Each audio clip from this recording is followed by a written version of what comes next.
Thank you, Mr. Chairman. Captain Sharman, or do you prefer Professor? Sir, I've learned not to specify what I'm called here at today's committee. Mr. works great. A smart fella.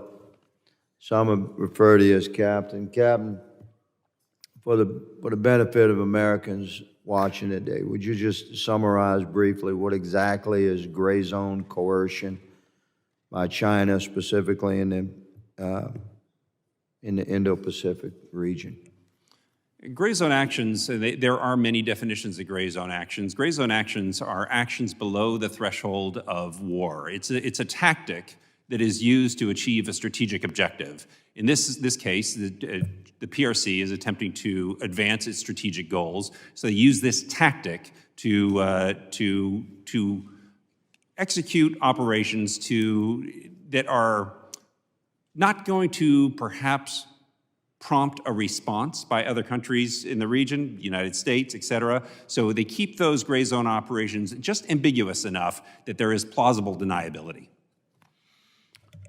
Okay, I would concur. It's a pretty good assessment.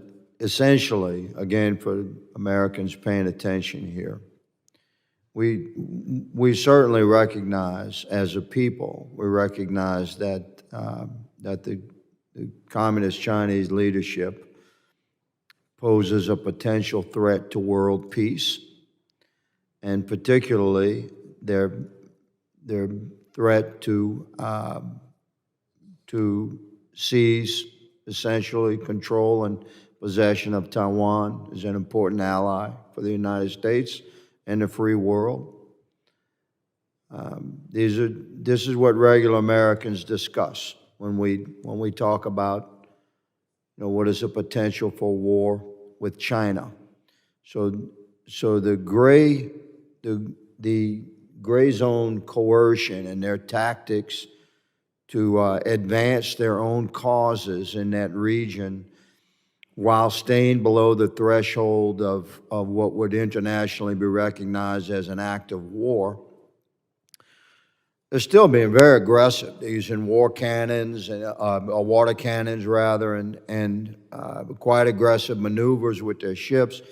Just recently, they conducted a very threatening naval blockade around Taiwan, and there was American presence there, which is normally the case in Taiwan. So I ask you, Captain, did you serve with Admiral Philip Davidson? You familiar with Admiral Davidson? Are you familiar with the Davidson window?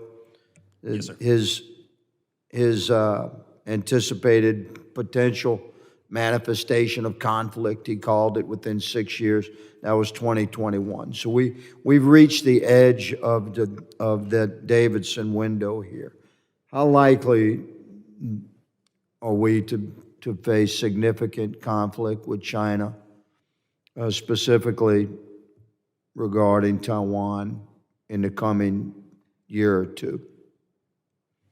You teach at the War College, right? Yes, sir. The Naval War College. You're a gentleman of distinguished accomplishment. I've read your bio, and thank you for your service. So just tell America, how likely are we to face conflict with China in the Pacific? Congressman Higgins, thank you so much for your question, and it is a really good one. And I think putting timelines on is very dangerous, but because the PRC has put very specific dates that they are looking at.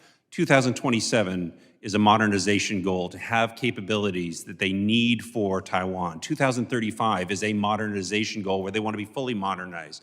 You're talking about China China has a 2027 goal. China has a 2027 goal. Okay, yes, in my remaining 30 seconds, I'd like to interject an associated question here for you, because you also have training in language, Japanese, Chinese, and Vietnamese, my understanding is. I recall in the 80s, they used to advise us, don't pay attention to what Yasser Arafat was saying in English, pay attention to what he's saying in Arabic.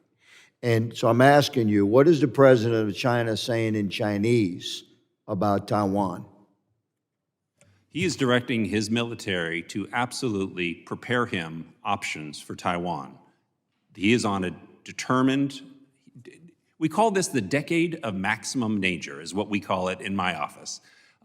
Xi Jinping is not getting any younger, and he wants to resolve the Taiwan question and not pass it on to another generation. It's his birthday in 2 weeks. He turns 71. So the next decade is going to be particularly difficult as new capabilities continue to come online and their capacity increases overall. Thank you, gentlemen. I have questions in writing. I'll submit to you each. Thank you for appearing here today, Mr. Chairman. I yield.